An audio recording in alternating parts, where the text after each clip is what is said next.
स्वागत है आप सभी का। आप देख रहे हैं R9 टीवी। आपके साथ मैं हूं पंकज रौतेला और वक्त हो गया दिन की सबसे बड़ी बहस महापंचायत का। बिसात बिछ रही थी, बाजियां चली जा रही थीं और इन्हीं दावों के दरमियान चुनाव आयोग ने यूपी में उपचुनाव की तारीखों का ऐलान कर दिया। फिलहाल 8 में से 7 सीटों पर संग्राम होगा। बसपा के चुनाव में उतरने से मामला और ज्यादा दिलचस्प होता दिखाई दे रहा है। कुल मिलाकर 2022 के विधानसभा चुनाव से पहले इस उपचुनाव के सेमीफाइनल को देखा जा रहा है और सेमीफाइनल के तौर पर सियासी पार्टियां भी अपने आप को तोलेंगी कि वो कहां पर खड़ी हैं। तो सभी दल तैयार हैं, सवाल भी तमाम हैं क्योंकि दलों की साख का सवाल है। इसी पर महापंचायत में आज सवाल होंगे, चर्चा होगी। चर्चा को आगे बढ़ाएंगे R9 टीवी के editor in chief Amitabh Agnihotri ji. स्वागत सर आपका। अब चुनौतियां सभी दलों के लिए है। जहां एक तरफ बीजेपी के सामने अपनी 6 की 6 सीटें बचाए रखने की चुनौती होगी, उन पर कब्जा फिर से करने की चुनौती होगी, तो वहीं मल्हनी को भी बीजेपी जीतना चाहेगी। लेकिन विपक्षी पार्टियों की तैयारियों की भी यहां पर फर्क होगी क्योंकि जिस तरीके समाजवादी पार्टी, कांग्रेस दावा कर रही, खासकर समाजवादी पार्टी ने तो कह दिया कि 2022 विधानसभा चुनाव में समाजवादी पार्टी की सरकार बनेगी। इसी पर चर्चा मेहमान हमारे साथ जुड़ चुके हैं। मनोज मिश्रा जी बीजेपी से, जूही सिंह समाजवादी पार्टी से, विजेंद्र सिंह कांग्रेस से हमारे साथ, विजय उपाध्याय राजनीतिक विश्लेषक हमारे साथ, सुरेश चंद्रा नेता बसपा हमारे साथ। अमिताभ जी से चर्चा की शुरुआत कर रहे हैं। अमिताभ जी, कौन कहां खड़ा है आपके जरिए? सेमीफाइनल इसे कह सकते हैं? देखिए, मुझे लगता है 3 मायनों में यह उपचुनाव महत्वपूर्ण है। सबसे बड़ा और नया कारण मुझे जो इस उपचुनाव में लग रहा है, जो रोमांच पैदा कर रहा है, वो यह है कि बहुजन समाज पार्टी जो उपचुनावों से अपने को दूर रखती थी, उसने अचानक से जुम्बिश ली और कहा हम उपचुनाव लड़ेंगे। और स्वार में तो बहन जी ने कैंडिडेट भी घोषित कर दिया था। वहां तो चुनाव अभी घोषित नहीं हुआ जी। अब बसपा की उपस्थिति उपचुनाव में स्वाभाविक है। बसपा के पास एक वोट बैंक है, इससे आप इनकार नहीं कर सकते। वो वोट बैंक इतना भले ही ना हो कि उनको जिता पाए, लेकिन कौन जीते इसमें भूमिका तय करने के लिए तो उतना वोट बैंक पर्याप्त है कि किसको हराना है। बिल्कुल उतना है उनके पास, बहन जी के पास, कि जीते ना जीते कैंडिडेट, लेकिन हराने की व्यवस्था भर का तो वोट है उनके पास। इसलिए बहुत रोमांचक हो गया ये चुनाव मेरे लिए। दूसरा महत्वपूर्ण कारण जो मुझे लगता है, ब्रजेंद्र सिंह जी बैठे हैं, उनकी पार्टी की आंखें पथरिया गई थीं ये देखने के लिए कि या खुदा कभी कोई ऐसा अध्यक्ष मिले जो सड़क पर तो चले। सब वायुमार्गी लोग थे कांग्रेस में। लल्लू जी ने कुछ किया नहीं किया छोड़ो, कांग्रेस खड़ी हुई नहीं हुई, चल रही नहीं चल रही, बैठी है, उस विवाद में उन्हें पड़ता। लेकिन हर दिन एक बार गिरफ्तारी का रिकॉर्ड तो बनाया, जुम्बिश तो हुई। अरे जो शरीर निश्चेष्ट पड़ा था, उसके हाथ पांव में फड़कन तो दिख रही है। लाठी खा रहे हैं, डंडा खा रहे हैं, जेल जा रहे हैं लल्लू। यह भी पहली बार मैं देख रहा हूं। इतने वर्षों से कांग्रेस में जुम्बिश नहीं थी। मुझे जुम्बिश से एप्रोप्रिएट वर्ड हिंदी में नहीं मिला, इसलिए उर्दू का शब्द लिया है जुम्बिश। जुम्बिश नहीं थी कांग्रेस में ना। भजन जी मेरी बात से सहमत नहीं होंगे। वो 10 नाम गिनाएंगे, प्रमोद तिवारी थे, आरपीएन सिंह थे, सलमान खुर्शीद थे, महूसना किदवई, सब थे, सब बड़े हैं भैया। लेकिन जो लल्लू ने किया वो कोई नहीं कर पाया। सीधी सरल बात हिंदी की है। तीसरी महत्वपूर्ण बात, योगी आदित्यनाथ की लीडरशिप में जो सरकार चल रही है, उसके 3.5 साल के रिजीम में यह तीसरा बाय इलेक्शन है। और इसके बाद फिर कोई घरेलू परीक्षा नहीं है। बाय इलेक्शन को मैं घरेलू परीक्षा कहता हूं। मुख्य इम्तिहान 5 साल में एक बार होता है, फिर सीधे मुख्य इम्तिहान है। तो घरेलू परीक्षा के नंबर उनके लिए बहुत मायने रखेंगे। बहुत ज्यादा मायने रखेंगे। और एक अंतिम बात जो मेरे समझ में आती, बाकी तो हमारे जो मित्र लोग हैं वो राजनीति के किरदार हैं तो वो बेहतर बताएंगे, वो मुझे अखिलेश यादव के पार्ट पर जो दिखती है वो ये, जूही सिंह जी बैठी हैं, समाजवादी पार्टी के लिए डू और डाई है। बात थोड़ी हो सकता है इस वक्त मेरी दोस्त जूही सिंह को लगे कि ऐसी बात अमिताभ जी क्यों बोले, कुछ और सरल शब्द इस्तेमाल करते, लेकिन मैं सच्ची बात कहूंगा, जितनी समझ मुझे है राजनीति की उसके आधार पर डू और डाई मैंने बसपा और भाजपा के लिए, कांग्रेस के लिए नहीं कहा। जूही सिंह, सपा के लिए क्यों कहा? ये चुनाव कुल सीटें हैं, कुल 7, फिर भी मैंने कहा डू और डाई। उसका कारण ये नारा 10 नवंबर को तय होगा कि नारा चलेगा कि नहीं चलेगा 22 में 22 के लिए, ये जान लीजिए। उसके अन्यथा वो नारा फिर आप ही लोग लगाओगे। गाजियाबाद से गाजीपुर, बस्ती से बहराइच तक नारा गूंजेगा कि नहीं, जूही सिंह, सुनील साजन, धर्मेंद्र जी, बाकी सब लोग तो लगाई गई, पार्टी के लोग हैं। जनता लगाएगी कि नहीं लगाएगी 10 नवंबर को दोपहर में 1 बजे तक तय हो जाएगा। इसलिए मैंने कहा डू और डाई केवल अखिलेश यादव के लिए, क्योंकि 22 में मुख्यमंत्री पद की लड़ाई 2 ही लोग लड़ेंगे सिंसियरली, भाजपा और सपा। सपा की इच्छा होगी स्वाभाविक तौर पर कि मैं बसपा को, कांग्रेस को बहुत पीछे छोड़ूं और मुख्य प्रतिद्वंदी के तौर पर भाजपा से लड़ूं। स्वाभाविक राजनीति में इच्छा होगी भी। उसके लिए उनको नजीर पेश करनी होगी इन 7 सीटों पर कि यस, हमारे पास करंट है। ऐसा मुझे लगता है। ये 4 बिंदु मुझे लगते हैं जिस मायने में ये सरल सामान्य उपचुनाव नहीं है। और एक और विचित्र बात मेरे संज्ञान में आई, ये देश बड़ा विचित्र है। राजस्थान में ग्राम पंचायत का चुनाव जो कोरोना से पहले हुआ था 19 में, कुछ जगह पर वहां वोटिंग थी 81%, और अभी कल भी वहां एक ग्राम प्रधानी का, ग्राम पंचायतों का चुनाव हुआ, उसमें कोरोना काल में वोटिंग हुई 85%। समझिए। और ऐसी कहीं वोटिंग उत्तर प्रदेश में हो गई, कोरोना में आदमी ज्यादा उत्साहित हो गया और झरझरा के वोट पड़ गया, तो भी समीकरण बदलेंगे, कुछ अटकेंगे, कुछ भटकेंगे, कुछ पार उतरेंगे। मैं जूही सिंह से बात शुरू करूंगा। जूही जी, मैंने एक बड़ा फ्रेज इस्तेमाल किया जी, बाकी सबके लिए क्या क्या है वो भी बताने की कोशिश की, और समाजवादी पार्टी के लिए ये चुनाव क्या है, मैंने एक फ्रेज इस्तेमाल किया, डू और डाई। आप सहमत हैं? 22 में 22 के लिए इस नारे का में प्राण प्रतिष्ठा या तो 10 नवंबर को हो जाएगी, नहीं तो ये नारा केवल वोकल रहेगा, कंठ तक सीमित रहेगा। जी अमिताभ जी, बात कठोर है लेकिन सही है। डू और डाई इसलिए है क्योंकि हम वास्तव में मुख्य विपक्षी दल के रूप में पिछले उपचुनाव में भी अपने आप को स्थापित कर चुके हैं बहुत मेहनत से। आप देखिए तो जैतपुर हमने जीती जो हमारे पास नहीं थी, जलालपुर हमने सारे समीकरणों को छोड़कर एक व्यक्ति को टिकट दिया जो जाति समीकरण पर नहीं था, वो जीती। घोसी में एक बहुत अच्छी हमने फाइट दी। ये परंपरागत सीट्स हमारी थी नहीं। ऐसे ही ये जो चुनाव आ रहे हैं इसमें मैं कहूंगी कि यदि हमारी परंपरागत सीट नहीं है, स्वार जिसमें पता नहीं क्यों नहीं चुनाव नहीं हो रहा है, बाकी तो भी हम पूरी कोशिश करेंगे और कर रहे हैं। संगठन है, देवरिया, सारी जो सीटें जा रही हैं उस पर एक मजबूत उपस्थिति, और मेरी उम्मीद है कि जीत जरूर हासिल करेंगे सकारात्मक तरीके से। और अपने भाजपा के जो पिछले उपचुनाव में मैंने देखा था कि योगी आदित्यनाथ की भी परीक्षा है। परीक्षा ये है कि वो मुख्यमंत्री हैं तो शासन प्रशासन का दुरुपयोग थोड़ा कम करें, अगर कंट्रोल कर लें तो बेहतर होगा, क्योंकि वो भी उपचुनाव में जमकर हुआ था तो पहले से ही एक राइडर लगा देना चाहिए।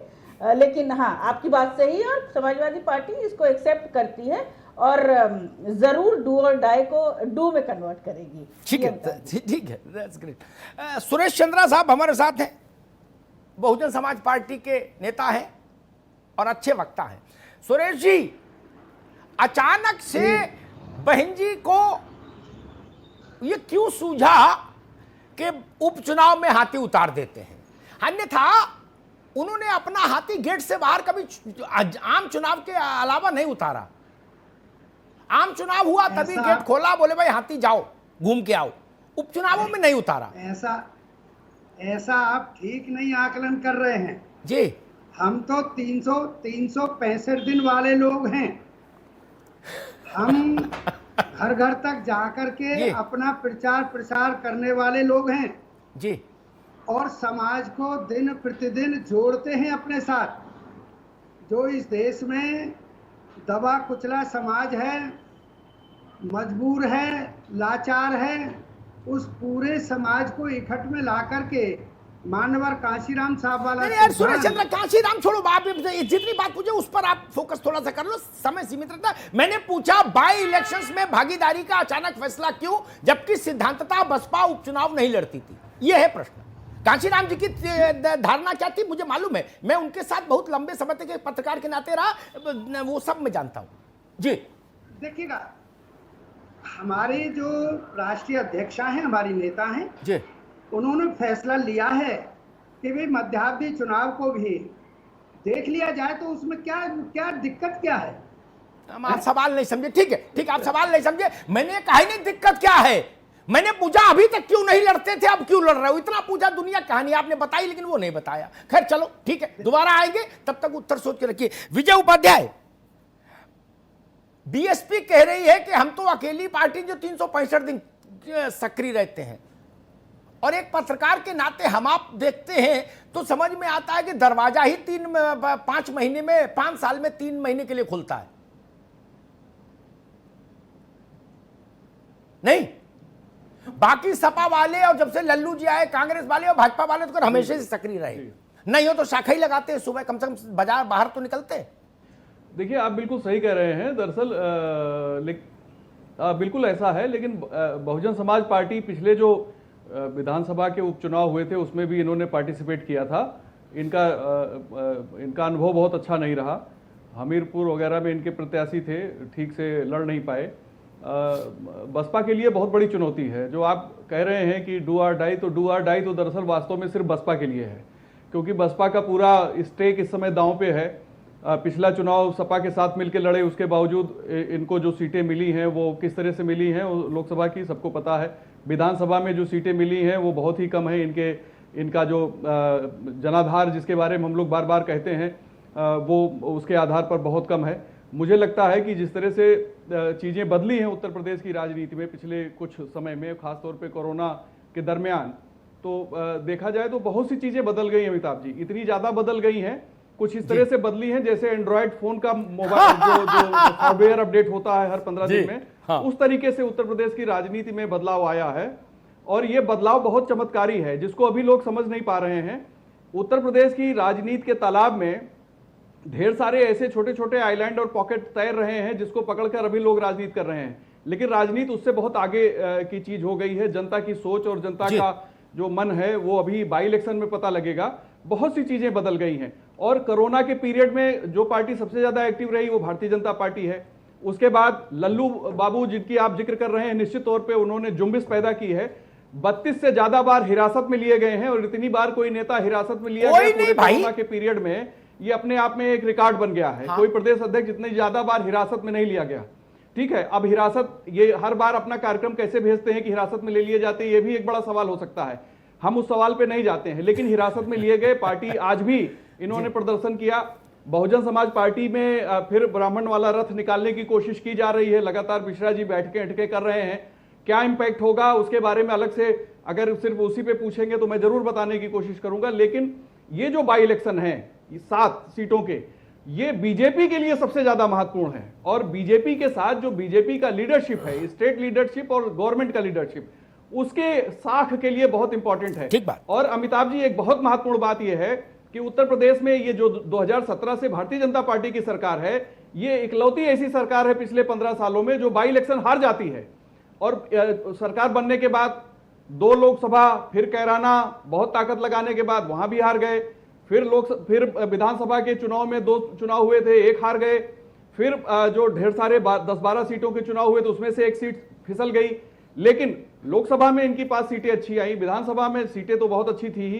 तो बीजेपी ने एक ऐसा ट्रेंड बना दिया है जो हमारी समझ के बाहर है कि बाई इलेक्शन में आपका रिजल्ट कुछ होता है और जनरल इलेक्शन में कुछ और रिजल्ट होता है। जबकि सपा बसपा के सरकारों में सारे के सारे बाई इलेक्शन हम लोग ये मान के चलते थे कि बाई इलेक्शन सत्ता पार्टी का होता है, लेकिन उस धारणा को भारतीय जनता पार्टी ने तोड़ दिया है। अब आगे क्या चीजें होने वाली, क्योंकि यहाँ पे जो ये प्रस्थान बिंदु निकलेगा 10 तारीख को, वो बहुत महत्वपूर्ण है। ठीक बात है। मैं विजेंद्र सिंह के पास चलूं उससे पहले 2 छोटी बात कहूंगा। एक तो जो विजय भाई ने बात कही कि भाजपा का जो ये रिपोर्ट कार्ड है बाई इलेक्शंस में अच्छा नहीं रहता, मैं इसको भाजपा के लिए एक सेंस में कॉम्प्लीमेंट भी मानता हूं। मनोज मिश्रा मुस्कुरा सकते हैं 30 सेकंड के लिए, कम से कम बेईमानी का आरोप तो कम हुआ।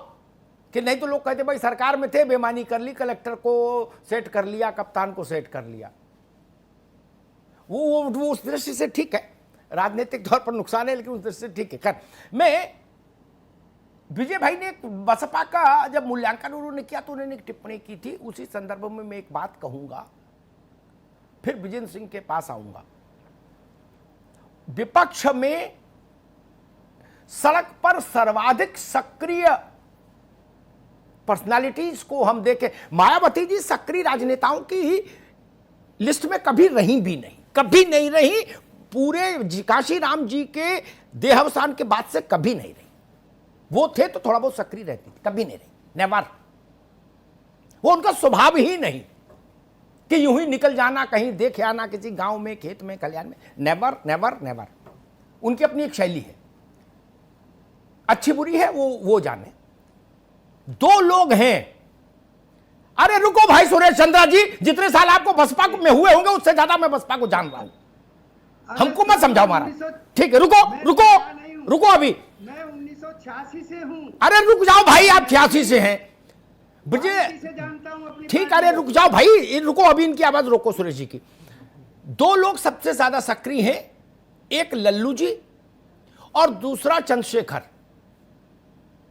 सबसे ज्यादा सक्रिय है सड़क पर 2 लोग, रोज सड़क पर निकलते हैं, रोज गिरफ्तार होते हैं, रोज मुचल के छूटते हैं दैनिक आधार पर। अब मैं बाई इलेक्शन में देखूंगा सक्रियता क्या परिणाम देती है। विजेंद्र सिंह जी, मुझे लगता है कांग्रेस के लिए इतना बहुत अच्छी खबर है ये, वोट में तब्दील होती है नहीं होती है छोड़ दीजिए, अभी कम से कम आपका कार्यकर्ता निकलना तो सीखा, जो दशकों से सोया हुआ था बिल्कुल गंभीर निद्रा में, नहीं केवल प्रेस कॉन्फ्रेंस करता था, रिलीज जारी करता था, फिर सो जाता था, उतनी देर के लिए जागृत होता था।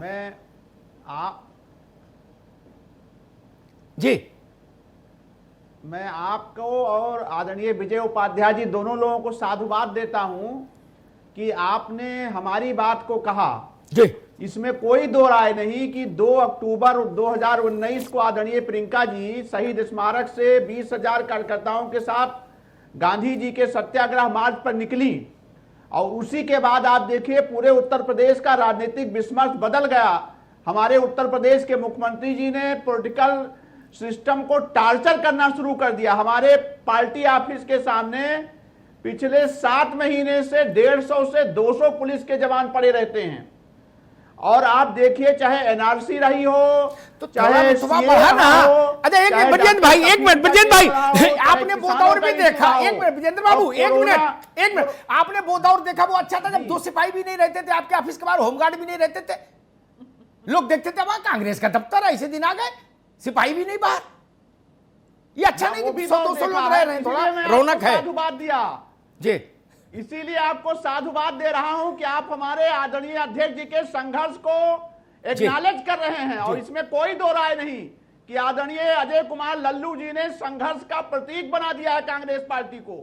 और निश्चित तौर पर जब यह उपचुनाव होगा और उत्तर प्रदेश की जनता अपने मुद्दों पर चर्चा करेगी कि किसानों की लड़ाई सबसे ज्यादा किसने लड़ी, कोरोना काल में मानवता की सबसे ज्यादा सेवा किस पार्टी ने किया, एक भी दिन हमारे प्रदेश अध्यक्ष ने कोरोना नहीं बढ़ाया, कोरोना नहीं बचाया। और न केवल वो सड़कों पर रहे बल्कि उत्तर प्रदेश में जहां जहां घटनाएं हुई, आदरणीय लल्लू जी वहां गए और अकेले प्रदेश अध्यक्ष जी हैं जो कोरोना काल में 46 जिलों का दौरा कर चुके हैं। वो खुद जाकर के, अभी डॉक्टर ने उनको 3 दिन पहले बेड रेस्ट के लिए कहा था, जब हमारे मनप्रीत सिंह बादल जी प्रेस कॉन्फ्रेंस करने आए थे कि 3 दिन तक आप उठिएगा नहीं, लेकिन फिर भी वो कल मूवमेंट में नेतृत्व करने के लिए सड़कों पर मोटरसाइकिल से बैठ करके आ गए। तो ये जो संघर्ष कर रहे हैं आदरणीय अजय कुमार लल्लू जी, जो हमारा कार्यकर्ता पूरी तरीके से जाग गया है, इसका फायदा मुझे निश्चित तौर पर मिलेगा। और एक फायदा और मिलेगा, आदरणीय अग्निहोत्री जी आप बहुत वरिष्ठ पत्रकार हैं, बसपा का चुनाव लड़ना भी मेरे लिए फायदेवर होगा, क्योंकि जो उपचुनाव में वोटिंग ज्यादा हो जाती है, कांग्रेस पार्टी कमजोर पार्टी है, हम 60,000 70,000 से ऊपर वोट नहीं पाते हैं, जीतने वाला 1 लाख पहुंच जाता है। तो जब 4 पार्टी बराबर चुनाव लड़ेंगी तो मुझे निश्चित रूप से इसका फायदा होगा। ठीक बात, मैं समझ गया। 60-70,000 में जीत हार होगी तो हम 5 सीटें जीतने जा रहे हैं उत्तर प्रदेश की, मैं आपको बताने जा रहा हूं। ठीक, अभी भविष्यवाणी नहीं करो, अभी बहुत दूर है हमारा, 10 नवंबर बहुत दूर है, उससे पहले दिवाली मना लो, कहां चक्कर में पड़ रहे हो। मैं मनोज मिश्रा के पास आऊं, भारतीय जनता पार्टी के पास। उससे पहले एक नाम मुझसे छूट गया था, बाद में मुझे इस बात का इल्हाम हुआ कि मेरा आकलन अधूरा माना जाएगा, जब मैंने कहा था सड़क पर सक्रियता। तो 3 लोग हैं, अजय कुमार लल्लू जी, चंद्रशेखर और समाजवादी और आम आदमी पार्टी के संजय सिंह। 3 लोगों की सक्रियता विपक्ष में इस वक्त सर्वाधिक है। उनकी व्यक्तिगत सक्रियता पार्टी को कितना लाभ पहुंचाएगी ये चुनाव तय करे, बाय इलेक्शंस तय करेंगे। बट यस, अगर आप सड़क पर सक्रियता को कोई पैमाना मानते हैं तो ये 3 चेहरे सर्वाधिक सक्रिय हैं। मुझे नहीं लगता कोई पार्टी का प्रवक्ता इससे असहमत हो सकता है, सबको सहमत होना पड़ेगा। बाकी ट्विटर पर सक्रिय है, कोई एएनआई पे सक्रिय है, कोई पीटीआई पे सक्रिय है, ये सड़क पर सक्रिय है। चिड़िया पर सक्रिय होना और सड़क पर सक्रिय होने में अंतर है। नीली वाली चिड़िया भी अच्छी है, लेकिन वो सब कुछ नहीं है। सड़क ही राजनीति का अंतिम पड़ाव है, वहीं से संसद की दिशा जाती है, वहीं से विधानसभा की दिशा जाती है। मनोज मिश्रा, आपका जितना भी औरा है पार्टी का, सरकार का, आप ये भी रिटेन कर ले गए। अभी मान लीजिए 6 हैं आपके पास, 7 में से अगर आप ये रिटेन कर ले गए तो भी आप ये अच्छे से, आपके पास वोकल प्रवक्ता है, बड़ा तंत्र है, आप कहीं आराम से धारणा विकसित कर सकते हैं कि भाई कोई नहीं है टक्कर में, काहे पड़े हो चक्कर में। ठीक, ये नारा आप दे सकते हो, स्वतंत्र भाई दे सकते हैं। लेकिन अगर दुर्घटना हो गई, सावधानी हटी, दुर्घटना घटी, तो नारे नहीं चलेंगे। विधानसभा बहुत दूर नहीं, चुनाव भाई यहां से निपटोगे। मैं क्रोनोलॉजी बता दूं जरा, उपचुनाव से निपटो, इसकी समीक्षा करके तब तक पंचायत आ जाएगा। 3-4 महीने पंचायत की जुम्बिश रहेगी, पंचायत से निपटोगे, टिकट बांटो विधानसभा की। मनोज जी सहमत है ना? आपका भी सारा आभा मंडल दांव पर है। अमिताभ जी बोले क्या? हाँ जी। अमिताभ जी, मैं 3 लोग लगातार हमारे खिलाफ हो चुके पार्टी के, तो मुझे 1-1 मिनट तीनों के बारे में कहना, फिर अपनी बात कहूंगा, बहुत कम समय लूंगा, मैं पॉइंट वाइज बोलता हूँ जी। अमिताभ जी, दो चीजें ये भारतीय जनता पार्टी के मेरिट में है।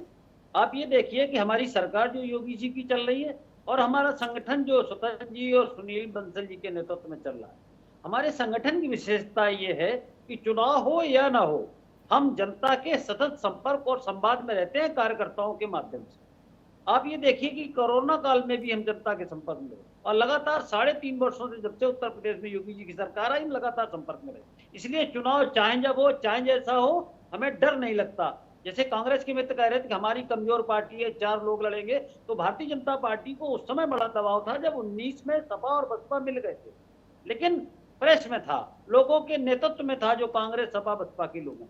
लेकिन भारतीय जनता पार्टी में कोई डायलेशन नहीं था और भारतीय जनता पार्टी ने कहा कि कि हम चुनाव जीतेंगे और पार्टी चुनाव जीती, इसका मतलब इनके समीकरणों का कोई मतलब नहीं। एक तो चीज ये कहना था।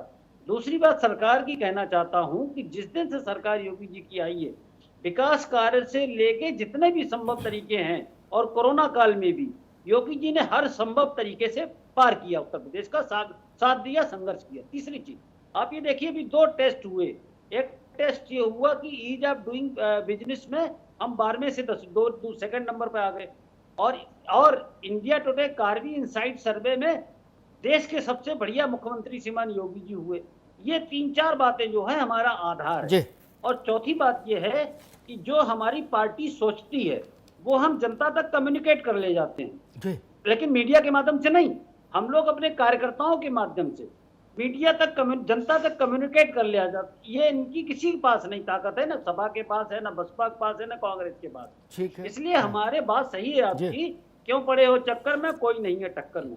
दूसरी बात आपकी जो बात है, आप बहुत फेयर डिबेट लाते हैं, उससे प्रदेश की जनता में आपके चैनल के प्रति बहुत ज्यादा विश्वसनीयता है। मेरे तो बहुत लोग, तमाम लोग कहते हैं कि अमिताभ जी की डिबेट देख के अच्छा लगता है, तो उससे फायदा हम लोगों को भी मिलता है कि हम लोग अपनी बात जनता तक पहुंचा लेते हैं, चाहे वो कांग्रेस के मित्र हो, चाहे सपा के मित्र हो, चाहे बसपा के मित्र। तो अंतिम बात ये कह रहा हूं, अमिताभ जी ये देखिएगा कि भारतीय जनता पार्टी 6 जीतने की नहीं सोचती। भारतीय जनता पार्टी के अप्रोच 7 जीतने की रहती है। ठीक है, और जो उसके साथ जो बात कह रहा हूं कि जब सपा और बसपा मिलकर चुनाव लड़ी थी 19 में लोकसभा का, तब श्रीमान अमित शाह जी ने एक लक्ष्य दिया था, उससे पहले 17 में दिया था कि हमें 50% से अधिक मत लाना है, और हमारा मत लगभग 50% था, थोड़ा कम या ज्यादा। तो हम लक्ष्य सदैव बढ़ाते करते हैं, उसे पाने के लिए भारतीय जनता पार्टी के एक कार्यकर्ता पूरे प्राण पर से जुट जाता है। ठीक है, ठीक है, मनोज भाई के वक्तव्य से ही एक तो सलाह दूंगा राजनीतिक वर्ग को, ये इंडिया टुडे और इलस्ट्रेटेड वीकली टाइप के जो सर्वे है ना, इनको पढ़ो और भूल जाओ। जूही सिंह जी हंस रही, वो जानती हैं, वो दूध की जली हैं, अब छाछ फूक के पीती हैं, अब सर्वे नहीं पढ़ती, जानती सर्वे कहां से आते हैं। गलत कह रहा हूं क्या? बसपा कोई सीनियर आदमी होता तो मैं उनको भी बताता कि बहन जी जब की सरकार गई और अखिलेश जी की आई, तो उससे पहले बहन जी भी आइकॉनिक चीफ मिनिस्टर का खिताब पाई थी। हमको मालूम है जन्नत की हकीकत क्या है, खिताब देने वाले कैसे खिताब देते हैं, इसलिए उनके चक्कर में नहीं पड़ो भैया ना। और कासगंज में, खिमसेपुर में कोई जान रहा इंडिया टुडे कॉन्क्लेव क्या हो रहा, कौन कॉन्क्लेव है, और ये इजी ऑफ डूइंग बूइंग भी नहीं कोई जानता ना, इन सब को नहीं पढ़ो। बाकी रास्ते ठीक है, डूइंग कौन जानता।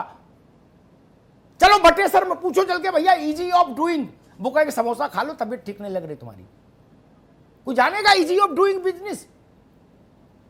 महोबा में, राठ में, बांदा में, तिंदवारी में कोई जानेगा? वो बात करो जो जनता उत्तर प्रदेश की, हमारी घर द्वार के लोग समझ पाए, वो इसी से राजनीति का भला होगा। मुश्किल ये है कि ये भी जूही सिंह जी भी इंटरनेशनल उसमें फंस गई थी, इनकी पार्टी भी, और चुनाव होता है गांव में, ये भी कहती थी। फॉक्स टीवी ने एक डॉक्यूमेंट्री चलाई है, अब वहां गुरसाईगंज में कोई फॉक्स टीवी जाने, बोले न्यूयॉर्क टाइम्स में एक इंटरव्यू आया है, किसने पढ़ा? अंग्रेजी जानने वाले 10 लोग, 20 लोग पार्टी में, वो पढ़ लिए, उससे कुछ हुआ नहीं, मेरा मानना ये। और दूसरी बात, मैं एक बात कहूंगा, जो बात मनोज भाई ने कही कि सारे प्रयोग फेल हुए, हां आप तकनीकी तौर पर ऐसा कह सकते हैं, लेकिन मेरा परामर्श होगा राजनीतिक दलों को, राजनीति में प्रयोग कभी भी अंतिम रूप से असफल या सफल नहीं होते। इसलिए ये कह देना कि सब प्रयोग हो लिए, सब असफल हो गए, ऐसा नहीं। एक बार एक चुनाव में एक प्रयोग काम नहीं करता, दूसरे चुनाव में वो ब्याज सहित वापस आ जाता है। विजय जी, आपका अनुभव क्या कहता है, ये जो हाई प्रोफाइल सर्वे और पुरस्कार होते हैं, इनका भारत की चुनावी व्यवस्था में कोई मोल होता है क्या? इंच फुट में कहीं ये खड़े होते हैं, बकेवर में, खिमसेपुर में रहिए तब तक लगता है। जी जी जी जी।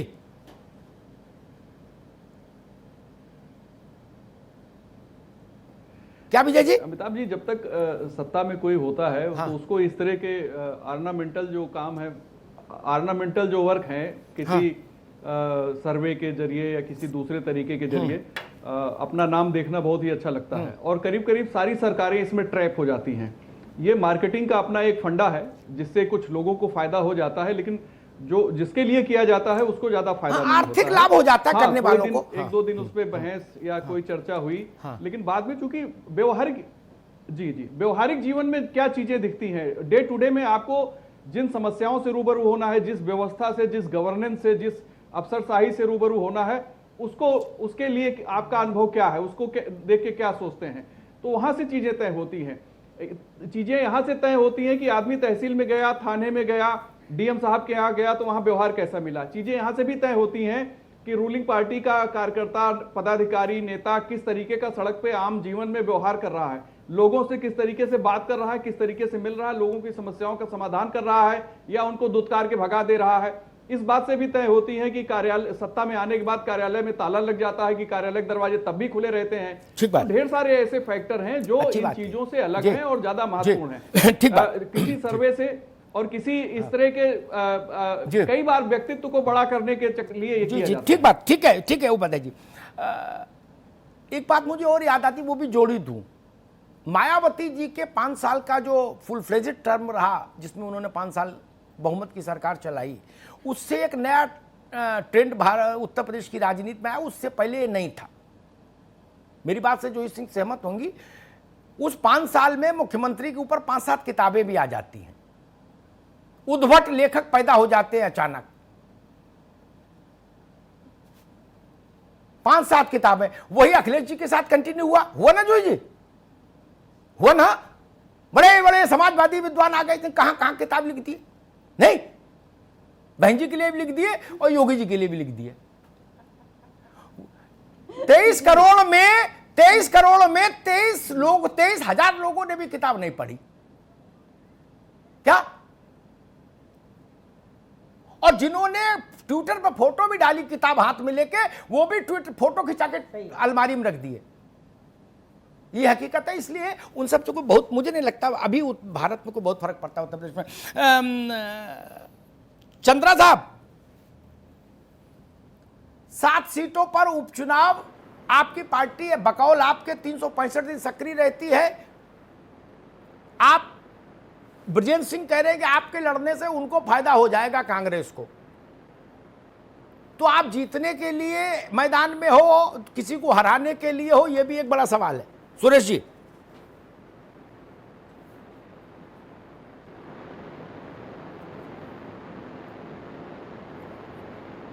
साथियों के भी उनके पास है जी। हम लोग तो वो लोग हैं, पहले हम अपनी पहचान के लिए लड़ते थे, फिर हम हराने के लिए लड़ते थे, फिर हम सरकार में आने के लिए लड़ते थे, फिर सरकार बनाने के लिए लड़े हैं। तो आज जब हम सरकार, क्योंकि बहुजन समाज पार्टी राजनीतिक दल ही नहीं है, एक आंदोलन भी है जिसका लक्ष्य जो है सामाजिक परिवर्तन और आर्थिक मुक्ति आंदोलन है। तो हम तो आज भी उसी पर टिकाऊ हैं और हम किसी अंधविश्वास और उसमें हम जाते नहीं। बड़ा सीधा सीधा फंडा है। अभी आपने किताबों की बात कही, जो मुझे कहना चाहिए था वो आपने भी कहा कि कैसे मिल जाते किताब देने वाले हम तो वो लोग हैं।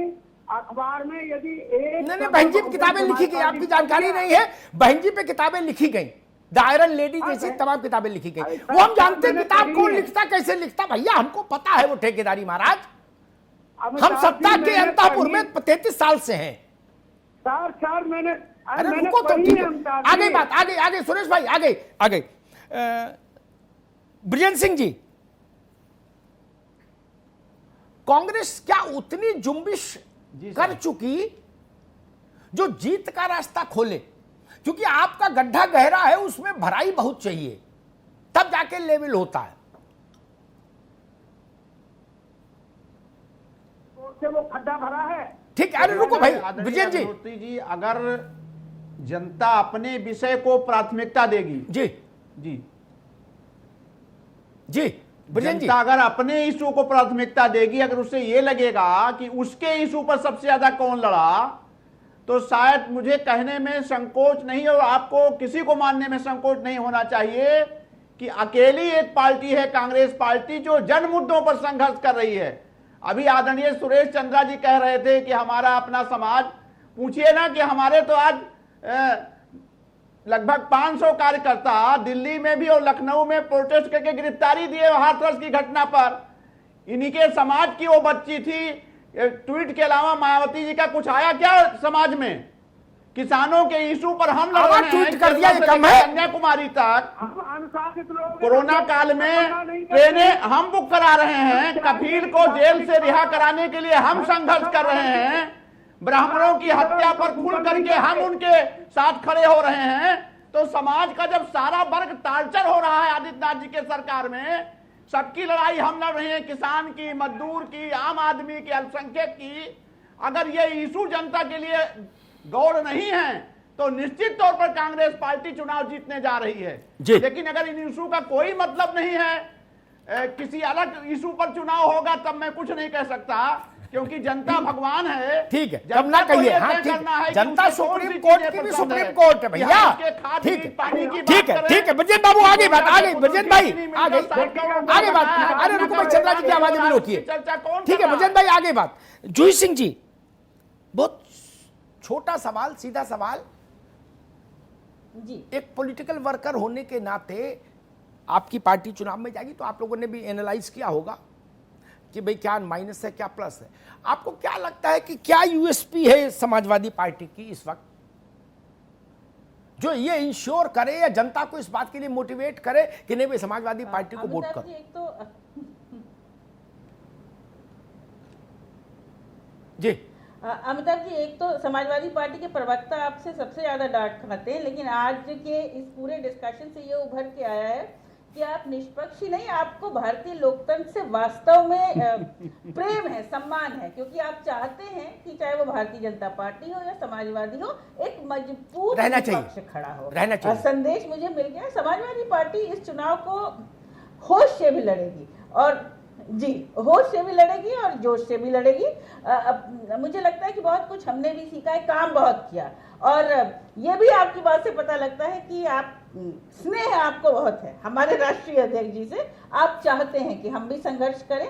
काम हमने बहुत किया 5 साल में, अगर यदि कहें इंफ्रास्ट्रक्चर पे, वो गिनाने का समय भी नहीं है उस काम को लेकर। और साथ ही 3.5 साल में भारतीय जनता पार्टी ने जो काम नहीं किया और अपने जनप्रतिनिधियों को किस तरह बिल्कुल साइडलाइन कर दिया। एक हम अब सरकारी व्यवस्था में रह रहे हैं जहां जनप्रतिनिधियों का कोई रोल ही नहीं है, तो आप चाहे किसी भी मिनिस्टर को बना दें, किसी भी एमएलए को इंचार्ज बना दें, जब वो जनता के बीच जाएंगे तो वोट उन्होंने उनके लिए किया था। वोट टीम 11 या चीफ सेक्रेटरी या डीजीपी के लिए नहीं किया था। जवाब देना पड़ेगा उनको, और समाजवादी पार्टी सवाल पूछेगी। और साथ ही मुझे लगता है कि एक सकारात्मक माहौल में कि हम उस, चाहे रोजगार का मसला हो या यदि हम कृषि कानून का यदि हम विरोध कर रहे हैं तो हम क्या व्यवस्था लाएंगे, इन सब बातों पे उपचुनाव में भी चर्चा होगी। और हमारे जो लोग प्रचार कर रहे हैं, जनता के बीच रह रहे हैं। कोरोना में मुझे लगता है सभी पार्टियों ने बहुत काम किया। एक हमने बहुत बड़ा क्राइसिस देखा जब प्रवासी मजदूर पैदल चल के अपने अपने घर गए, तो जहां जो भी व्यक्ति था, इंसान था, उसने मदद की। ये सभी को गर्व होगा कि भारत उस समय खड़ा था अपने लोगों के लिए। पूरा भारत अपनी उपलब्धियां गिनाएंगे, और जनता भी ईमानदार है और बहुत इंटेलिजेंट है। जी इंटेलिजेंट है, तो वो वोट मुझे लगता है या तो सकारात्मक रूप से देगी, या फिर हो सकता है किसी को सबक सिखाने के लिए भी दे दे, ये भी हो सकता है। तो वो अहंकार करने की कोई आवश्यकता नहीं है, ना हमको ना भारतीय जनता पार्टी को। वो तो रिपोर्ट कार्ड आएगा ही। जी अमिताभ, जनता दोनों हाथों में दो चीजें रखती है, एक हाथ में लड्डू रखती है, एक हाथ में डंडा।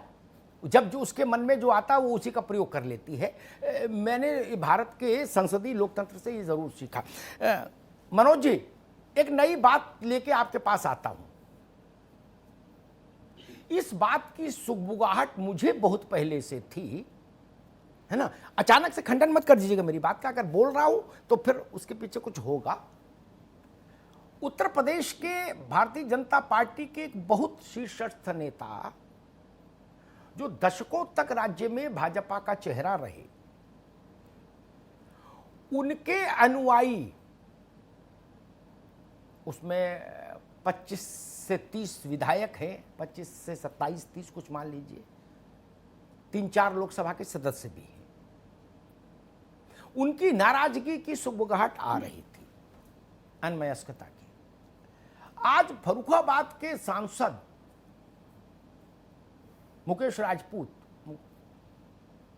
ने जो कुछ कहा है कि भाई जो काम विपक्ष को करना चाहिए वो भी मुझे ही करना पड़ रहा है, ऐसा विपक्ष होता है क्या, मजबूत विपक्ष होना चाहिए था, ऐसा सब गड़बड़ हो रहा है, उसके खिलाफ लड़ना चाहिए, वो चौंकाता है।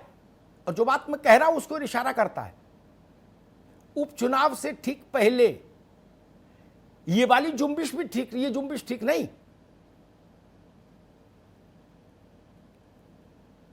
अमिताभ जी, बोल सकता हूँ जी, इसीलिए बुलाया महाराज। देखिए, एक मैं बहुत कम समय लेता हूँ जी, और टू द पॉइंट बोलता हूँ जी। मैं आपको कह रहा हूँ कि जैसा कि विजय उपाध्याय जी ने कहा था कि ये सर्वे कोई महत्व नहीं हो, आपका भी कहना था, चाहे वो इंडिया टुडे के द्वारा हो किसी के द्वारा, किसी का हो। आप कल्पना करिए अगर ईज ऑफ डूइंग बिजनेस में 29 नंबर पर उत्तर प्रदेश आता तो क्या जाता मैसेज। अगर मुख्यमंत्रियों के चयन में योगी जी 29 नंबर पाते तो क्या जाता। एक चीज। दूसरी चीज, योगी जी की जो फीडबैक लेने की बात है वो आपको बता दूं कि फीडबैक के 2 साधन हैं, एक तो मीडिया है और दूसरा कार्यकर्ता है। तो मीडिया का योगी जी ने स्वयं बताया एक मीटिंग में प्रवक्ताओं की कि वो 2 घंटे अखबार पढ़ते हैं, इसलिए कोई भी सूचना ऐसा नहीं है कि अधिकारी पहुंचाए और उनको पता ना हो। तो ये उनकी संवेदनशीलता प्रदेश की। तीसरा, कांग्रेस और जो भी हमारे मुकेश राजपूत जी ने कहा है, फर्रुखाबाद के जो सांसद हैं, उन्होंने ये, उसका मतलब सीधा सीधा ये निकलता है कि विपक्ष संज्ञा शून्य है और किसी राजनीति पर नहीं है। तो भारतीय जनता पार्टी को मैं कई डिबेट में कह चुका हूं कि जी सुनिए, तो बात तो सुनिए जी, कि जब हम सत्ता विपक्ष का लोग कहते हैं, कोई जब संवेदनशीलता दिखती है, जब गायब दिखते हैं मौकों पर, लोकतंत्र की खूबसूरती है कि विपक्ष हो, इसमें कोई समस्या नहीं है, खूबसूरती है, लेकिन विपक्ष मुद्दों पे बात करे। विपक्ष जब ये कहता है कि 23 कांग्रेस के बड़े नेता कहते हैं कि परिवारवाद से मुक्ति दिलाओ तो उन्हें गद्दार कह दिया जाता है, भाजपा से मिला हुआ कह दिया जाता है, ऐसे विपक्ष का कोई मतलब इस उत्तर प्रदेश में नहीं है। उत्तर प्रदेश विपक्ष का मतलब है कि सकारात्मक मुद्दों पर सरकार का ध्यान कीजिए, न कि जातिवाद के मुद्दे पर। संजय सिंह की आप तारीफ कर रहे थे, आप संजय सिंह तारीफ में, मैं तो ये कह रहा हूँ, ये 3 लोग सक्रिय हैं, इसमें तो कोई गलत बात नहीं। मेरे तथ्य हमेशा पवित्र होते हैं, इसलिए उसमें किसी की नहीं सुनता मैं। मनीष, हम अविनाश आपके ऊपर आरोप नहीं लगा रहे, हम दूसरी बात कह रहे हैं कि आप Sanjay Singh fan club Facebook पर देख लीजिए, सिवाय जातिवादी वीडियो के अगर कोई दूसरी चीज नहीं। अरे वो क्या कर रहे हैं, मैं वो उस बहस में नहीं जा रहा, मैं कह रहा हूँ सड़क पर तो हैं भाई। मैंने कहा सड़क पर 3 नेता हैं सबसे ज्यादा, अजय कुमार लल्लू, चंद्रशेखर और संजय सिंह, और मैं इस बात पर कायम हूँ। ये आप चल रही है उत्तर प्रदेश में आपका अरे भाई आप समझ नहीं रहे, अमिताभ जी आपको थोड़ी चैलेंज कर रहे हैं, हम अपनी बात रख रहे हैं ना कि उनके जो वीडियो देखिए आप, वो सिर्फ जातिवाद है, एक भी इशू पर नहीं है जातिवाद, पूरा जातिवाद। ठाकुर मार डाला, उनका आउटलुक है भाई, ठाकुर ने दलित को मार डाला, ये सब है, वो उनका आउटलुक है। विपक्ष की उत्तर प्रदेश को वास्तव में जरूरत नहीं जी। चलिए अमिताभ जी, संपादकीय टिप्पणी प्लीज। मैंने उत्तर प्रदेश के एक भाजपा से संबंधित एक बड़ी राजनीतिक सुगबुगाहट की ओर इशारा किया। बिल्कुल। मुकेश राजपूत का तेवर और स्वर थोड़ा अटपटा है, वो भी बताया, लेकिन मनोज जी अध्यापक हैं और अध्यापक के पास एक कौशल होता है कि मामला संगीन हो तो घुमा दो। लेकिन मैं कहूँगा कि इसकी पड़ताल करिए, थोड़ा देखिए। कई बार हम चीज़ों को अति आत्मविश्वास में नजरअंदाज करते हैं और इसके शिकार सब लोग हुए, सब लोग हुए। इंदिरा जी जैसी बड़ी नेता इसके शिकार हुई, बाकी को छोड़ दीजिए। वाजपेयी जी की सरकार इसके शिकार हुई, 6 महीने पहले चुनाव करा दिए।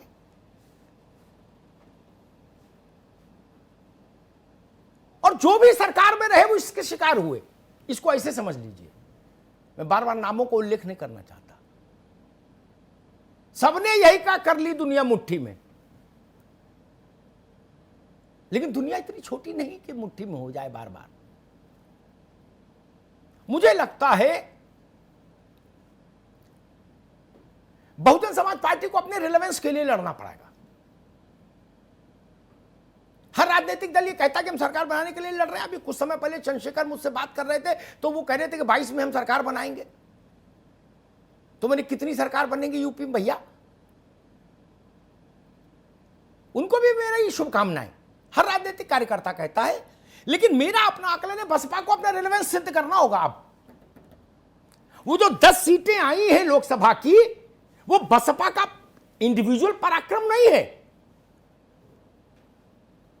उनके ग्रह अच्छे थे, समाजवादी पार्टी के ग्रह खराब थे।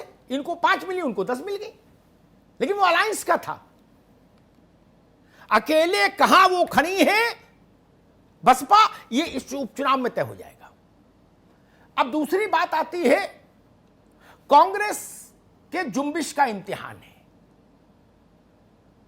अजय जी ने जो रास्ता चुना है, लल्लू जी ने, वो रास्ता कांग्रेस के लिए कितना जीवनदायी है, इस पर एक जनादेश आएगा इस बाई इलेक्शन में। समाजवादी पार्टी के लिए जनादेश का मतलब होगा कि आप भारतीय जनता पार्टी के विधानसभा के चुनाव में सर्वाधिक प्रामाणिक और विश्वसनीय प्रतिद्वंदी होंगे। इस बात पर होंगे कि नहीं होंगे, इस बात पर मैंडेट होगा। और भारतीय जनता पार्टी का मैंडेट इस बात पर होगा